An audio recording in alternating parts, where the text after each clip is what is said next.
TCMF karate black belt വിതരണം ചടങ്ങ് Annamanada NSS ഓഡിറ്റോറിയത്തിൽ വെച്ച് നടന്നു.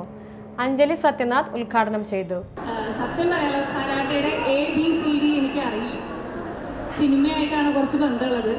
നിങ്ങൾക്കറിയുന്ന ബെന്നി മാസ്റ്ററിനെ അല്ല എനിക്കറിയാം. എനിക്കറിയുന്നത് ഞങ്ങളുടെ ബെന്നി ചേട്ടനെയാണ്. എന്നെ ഇത്തിരിക്കോളറബി മുൻനിരയിലിരിക്കുന്ന കുറേ കുട്ടികളില്ലേ, ഈ പരുവത്തിലെ തൊട്ട് കാണുന്നതാണ് ബെന്നി ചേട്ടനാണ്. അല്ലേ ബെന്നി ചേട്ടാ? അപ്പോൾ അങ്ങോട്ട് എൻ്റെ എല്ലാ കുരുത്തക്കേടിനും കൂട്ടുന്നിട്ടുള്ള ആളാണ്. അപ്പോൾ ബെന്നി ചേട്ടൻ എൻ്റെ അടുത്തൊരു ആവശ്യം പറഞ്ഞു, ഇവിടെ വരണമെന്ന് പറഞ്ഞു. ഞാൻ വന്നു. ഇവിടെ വന്നു കഴിഞ്ഞപ്പോൾ ഞാൻ കണ്ട ബെന്നി ചേട്ടനല്ല, എൻ്റെ സങ്കല്പത്തിലുള്ള ബെന്നി ചേട്ടനല്ല യഥാർത്ഥ ബെന്നി ചേട്ടൻ എന്ന് മനസ്സിലായി. ഇത്രയധികം കുട്ടികൾക്ക് കരുത്തും ആത്മവിശ്വാസവും പകരുന്ന ഒരു വലിയൊരു സംഘടനയുടെ മുന്നിൽ നിൽക്കുന്ന ആളാണെന്ന് അറിഞ്ഞതിൽ ഒരുപാട് സന്തോഷം. ഇത്രയും അടുത്ത് കിടന്നിട്ടും ബെന്നി ചേട്ടാ നിങ്ങളെ അറിയാൻ വൈകി ക്ഷമിക്കുക. ബെന്നി ചേട്ടൻ നമുക്ക് കരാട്ടെ ബെന്നിയായി പിന്നീട്, പക്ഷെ അപ്പോഴും എന്താണ് കരാട്ടെ എന്ന് എനിക്കറിയില്ല.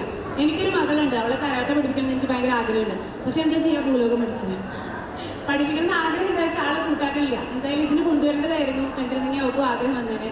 ഞാൻ എന്തായാലും പഠിപ്പിക്കാൻ ശ്രമിക്കും. എനിക്ക് പഠിക്കണമെന്നുണ്ട്. ഈ പ്രായത്തിൽ ഇനി നടക്കൂ. ഞാൻ വരട്ടെ. പ്രസിഡന്റ് ഷിഹാൻ ബെന്നി PT അധ്യക്ഷത വഹിച്ച യോഗത്തിൽ ഇന്ത്യൻ ചീഫ് കോഷി മധു വിശ്വനാഥ് മുഖ്യപ്രഭാഷണം നടത്തി. ചടങ്ങിൽ Aljo K. John, Sifu Johnson KV, Samji Jose, Mridula Madhu എന്നിവർ സംസാരിച്ചു. 135ഓളം പ്രതിഭകൾക്ക് ബ്ലാക്ക് ബെൽറ്റും 1-3 ഡാൻസ് സർട്ടിഫിക്കറ്റുകളും ചടങ്ങിൽ വിതരണം ചെയ്തു.